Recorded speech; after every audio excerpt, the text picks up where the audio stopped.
Tonight, we investigate your money and secrets in state contracts. What is it going to be spent on? Well, nobody knows. And Donald Trump is now pumping millions into Florida and 3 other swing states. Will his ad blitz pay off? Our pollster Matt Towery and former anchor John Wilson weigh in. Plus, our new Fox poll shows some interesting changes on the election map, and Mike Flannery is fired up over Hillary Clinton. No more stalling on that, Mrs. Clinton. And Donald Trump. No more gobbledygook, Mr. Trump. This is Money, Power, and Politics. Tonight, our 3 big points start with Newt Gingrich on the causes of Trump's slump. Trump got involved in a couple of mistakes he shouldn't have. And Hillary has spent about $110 million in advertising to his zero. Well, the first point, Trump now is fighting back. He just bought nearly $5 million in TV ads that will air here in Florida and in North Carolina, Ohio, and the state of Pennsylvania. Those ads are supposed to start airing on Friday. The second point, Tim Kaine is in an awkward position. As Hillary Clinton's partner, he's running as a champion of the Clinton era while having to explain why he once said Bill Clinton should resign over a sex scandal. Do you think your feelings have changed? It was a feeling I had at the time, but now I'm thinking about what do we do to help this country be strong, and so past controversies don't have anything to do with that question. And the third big point, we finally have at least a little more transparency in state spending. We knew Visit Florida sponsored a soccer team in London, but it would not reveal exactly how much that's costing us. But the state's marketing agency just renewed the deal and revealed that we'll pay $1.25 million for it next year. Well, Visit Florida generally keeps those numbers secret. And government watchdogs say that's a problem because we can't tell how well those deals may be paying off because they're keeping us in the dark. Mr. 305 checking in for the remix. We know Pitbull makes money in rap. Self-made, millionaire. But we don't know how much more he's making off of Florida taxpayers. I'm gonna give you a ride, baby. Because Visit Florida, the agency that pays celebrities to plug our state, strikes deals with our money in secret. Here's a brand new restaurant at Disney Springs. It also paid cooking celebrity Emeril Lagasse. This is where they showcase their signature Peking duck dish. I'm a native Floridian, and I'm here to conquer Florida. And racer Ricky Carmichael. That's what's cool about Florida, man. You get so many things. And paid a soccer club in England to work the Visit Florida logo into signs and shirts. But like the deal with Pitbull, Visit Florida will not tell us exactly how much that's costing us. It won't disclose financial details of other deals. It won't publish its own staff salaries. And yet we're paying this public-private agency 75 million state tax dollars this year. Next year, we'll pay 78 million. Well, it's an enormous amount of money that's shrouded in secrecy and given to benefit giant corporations. Well, the idea is to draw more tourists to feed jobs in entertainment and hospitality. Visit Florida combines contributions from the state and private industry to compete with other tourist destinations like Las Vegas. Early on, the marketing agency was run by the state government, and it wasn't very effective. So state leaders gave the reins to private business leaders like former Visit Florida board member Keith Overton. We really just felt like we needed to get the expertise at the helm that we needed, and it needed to be industry-led, not government-led. And then the state gave up its final 2 seats on the board. There were legislators on the board, but they just took them off the board. No one forgets the first time their parents take them to Florida. And now the board says it cannot disclose details on a lot of its spending because of proprietary information and trade secrets. You only set this up if you want to hide something. And that's where government watchdogs from the Florida Consumer Action Network to Integrity Florida say we have a problem. What is it going to be spent on? Well, nobody knows. Nobody knows. I'm a fireball. We have a general idea. For example, Pitbull gives Visit Florida shout-outs in some of his tweets. He tweeted a picture of the Visit Florida logo on the soccer jerseys, congratulated Florida for hitting the 105 million visitor mark, and tweeted sexy beaches, hotels only in Florida, while also repeatedly promoting Florida's competitor Las Vegas, from thank you Vegas to Viva Las Vegas to want to go to Vegas. And again, we can't see what we're paying or details of the contracts because it's confidential. We have to adhere to and respect his wishes to not have his trade secrets disclosed to the general public. But in Tallahassee, that's now up for debate. It's absolutely absurd that we would allow a private partnership and not know what our end of the deal is. Governor Scott has ordered a review within his own administration. In state government, you're in government at all, you always should look to see how you can do things better, do things more efficiently, because it's somebody's tax dollars. But critics like Tampa State Senator Arthenia Joyner want more. We need an independent, unbiased firm that has no political ties if we really want to know how the people's money in the state of Florida is being spent for tourism. Okay, check out our YouTube channel for more of our investigations of government spending. On YouTube, search for Craig Patrick's Money, Power, and Politics. Click subscribe at the top of the page. You'll also find extended interviews and perspective on the upcoming election. And that brings us to my colleague Mike Flannery. He's our political editor in Chicago, and we worked together during the conventions in Cleveland and Philly. And I asked him to join our show to call out both sides for us. And tonight he's calling out Clinton and Trump. It's time now for Flannery Fired Up. Hillary Clinton and Donald Trump need to come clean. First, Mrs. Clinton should release the recordings and/or transcripts of her speeches to those big Wall Street outfits, including Goldman Sachs, outfits that paid the Democratic nominee millions of dollars. And she needs to provide pronto a detailed plan for how her White House would prevent conflicts of interest with the nefarious billionaire contributors to her husband's foundation.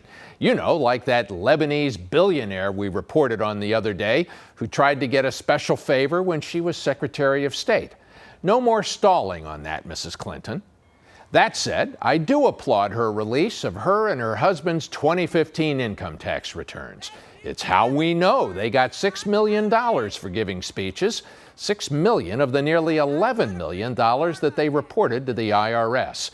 They paid a federal tax rate of 34.2%. And the Clintons should get credit for disclosing their tax returns for every year since 1977.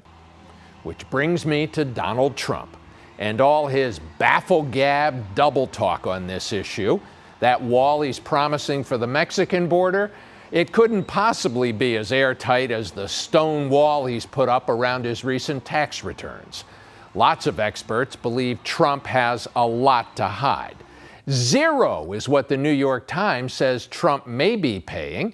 Income tax experts point to outrageous special tax breaks that real estate moguls such as Trump get to use to avoid paying anything at all to the IRS, even when they have hundreds of millions of dollars in cash flow. The tax returns could also confirm what several journalists have reported. It appears Trump's been shockingly stingy on charitable giving. The Clinton tax returns, by the way, show that they gave about $1 million last year. Trump says the IRS is auditing his latest tax return, and that's why he can't release it. The IRS, though, says that's baloney. Trump can still make it public. No more gobbledygook, Mr. Trump. Time to come clean. I'm political editor Mike Flannery. Coming up, our pollster Matt Towery rolls out new numbers in the race to the White House. We'll show you how the race is moving. Plus, John Wilson weighs in with his view on what it takes to win Florida.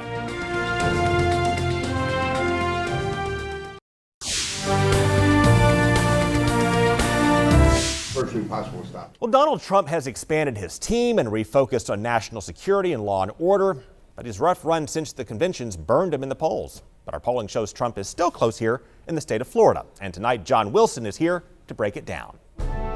This is John Wilson's My View Now. All right, let's bring in John Wilson, My View Now. Thank Greg. you once again. Greg. So let's say you're running either the Clinton or the Trump campaign, either one here. Strategically, what do you do in these closing days to win the state of Florida? Well, for Trump, he's got to realize one thing right up front, that Hillary Clinton can win if she just wins in the states where she is leaning now, where states that are leaning toward Hillary Clinton. And that excludes Ohio and Pennsylvania. If she just wins the states where she is leading, she wins. Now, for Donald Trump, he's got to play a campaign that's focused directly on her and get off of these extraneous comments that he's making about personal attacks that turn into single-digit words. I want to see the man go through a complete sentence here with some cogent thoughts about subjects. I haven't heard that yet, Craig. Tactically, do you focus on Tampa Bay and the I-4 corridor? Strategically, that's been the conventional wisdom. But look at Rick Scott. He won not by winning the Battle of Tampa Bay and South Florida. He ran up the table and ran up the score along the Panhandle. You know, Donald Trump could be looking at that very carefully, because if you go back to 2010, that was the birth of the Tea Party. That's where Rick Scott found his base. I'm sure Donald Trump is counting on that.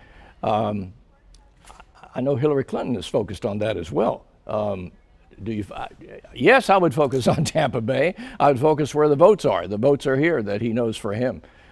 Miami is certainly, South Florida is going to be a Hillary Clinton vote. But for Donald Trump, he needs to spend more time here, is what he needs to do, and speak to us in terms that we can understand and talk about these issues that we're facing in very specific terms, because I'm hearing generalities now. If Hillary Clinton bears down on South Florida, as Charlie Crist did, and other Democrats have tried to do, they tend to get left at the altar because the turnout is just not what they think it is, especially in off years and sometimes in national election years as well. Does that suggest that she needs to focus her strategy through the rest of the state more so than that's other Democrats a good have? point, and I agree with that completely. Democrats in particular have a history of not turning out in numbers, as you very well know. They don't vote in large numbers. I don't know what that's all about, but that's been a historical issue. That's why Alex Sink didn't become the next governor of Florida. Democrats did not turn out for her. She had some issues with investments, state investments, but you've got to work the voting public now. You've really got to get out there and get in their homes and get in their schools and deal with the issues that we all face here. If she can do that and keep focused on that, she will win Florida easily. Florida's already leaning toward Hillary Clinton as of right now. It didn't start out that way, as you very well know. It started out Donald Trump has got a shot here. Well, now it doesn't look like he's got a shot at all. John, thank you for your perspective. Yeah. Oh, please like our Facebook page to join the discussion. That's Fox 13's Craig Patrick on Facebook to chime in and take a closer look at the numbers. And speaking of numbers, we have some big ones just in. Our pollster Matt Towery spent this week polling in Georgia, reliably red state Georgia, or so we thought. Our poll found the race in Georgia is tied at 43%. Wow, we got a battleground state in Georgia just like Florida. The two are virtually the same now, even demographically. And our pollster Matt Towery just broke down those numbers. What's going on in Georgia that's now matching the ultra battleground state of Florida? Georgia's not a battleground state, at least until now. Well, it wasn't, but you know, Craig, we've seen a major change in the makeup of the population of Georgia, an increase in African American vote, an increase in Hispanic vote, and we're seeing also, I think, a candidate who's not appealing to a section of the Republican vote, the suburban vote. The same thing that we saw in Florida in our poll here just last week. So South Georgia has much in common with the Panhandle of Florida. What are we seeing in South Georgia specifically? Oh, South Georgia, we're going to see Trump do very, very well. In fact, I'd be surprised if in virtually any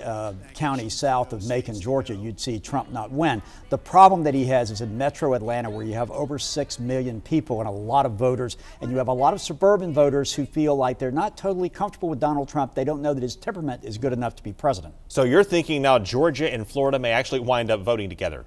I think there's a band called the Georgia-Florida line, I think. I don't think that line's there anymore. I think these two are one state for the moment, and Donald Trump and Hillary Clinton need to look at them as one area with big media markets, Atlanta being the only one in Georgia that's really big, Florida having many, Tampa, St. Pete being one of the most important. And you have two homes that happen to be in Tampa Bay and Atlanta, so you see these two communities quite a bit. Absolutely. Are they basically one and the same? They are, particularly when you get into the suburban areas of Atlanta and the suburban areas here of Tampa, St. Pete. Yes, you have the same profile of voters, both of independent voters and also of Republican voters. Now, there are some independent voters in other parts of Florida that are more the independent voter that you'd see in the north, whereas in Georgia, most of the independent voters are Republicans who just say they vote both ways. What does Donald Trump then do to respond to this, and does Hillary Clinton then make a move into Georgia? Well, what Donald Trump has to do is he has to convince the voters that he is in fact a sane, reasonable person who makes calm decisions behind the scenes. He should cut ads that basically show him making decisions, having board meetings,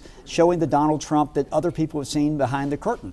That's the only way these people are going to feel comfortable. Hillary Clinton, she needs to up her vote with women. Oddly enough, in either poll, she wasn't really picking up a massive percentage increase of women over Donald Trump. If she's going to really seal the deal, she's got to take advantage of being the first woman to be a nominee of a major party, and she's not doing it right now. Were you surprised by the numbers when they came in tied, or did you see this coming? Well, we've seen polls that actually show Clinton winning Georgia. I thought that Trump would be winning Georgia because I had more confidence in our polling. I was surprised. It told me this is now a battleground state, and it's going to stay that way until the election. Matt Towery, thank you once again. Yes, sir. Coming up, Donald Trump is taking heat from beer makers, and we have a court battle that could affect voter ID laws in states across the nation.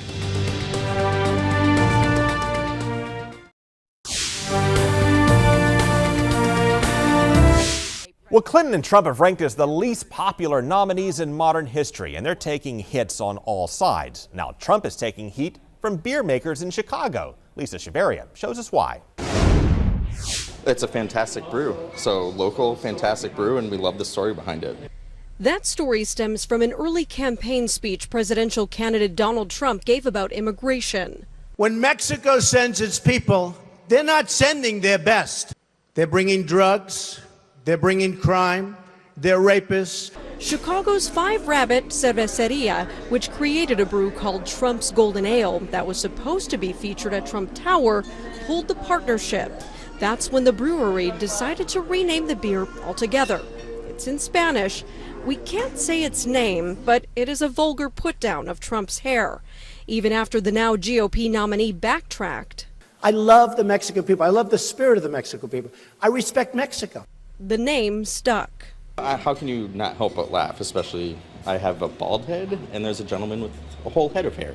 Rogers Park Social on Glenwood Avenue wanted to make light of the vulgar named beer by giving back to a more unifying cause. We are going to donate $1 for every pint sold from now through November, through election season, to the ACLU. People seem to really like the beer. It's a really good beer. Like, it's refreshing, it's really summery.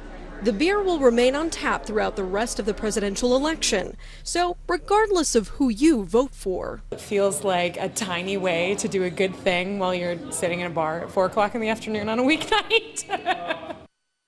Well, that bar is giving proceeds from the sale of that beer to the ACLU. Coming up, we'll explain the court battle over voter IDs and what could change this year and how it could affect the race.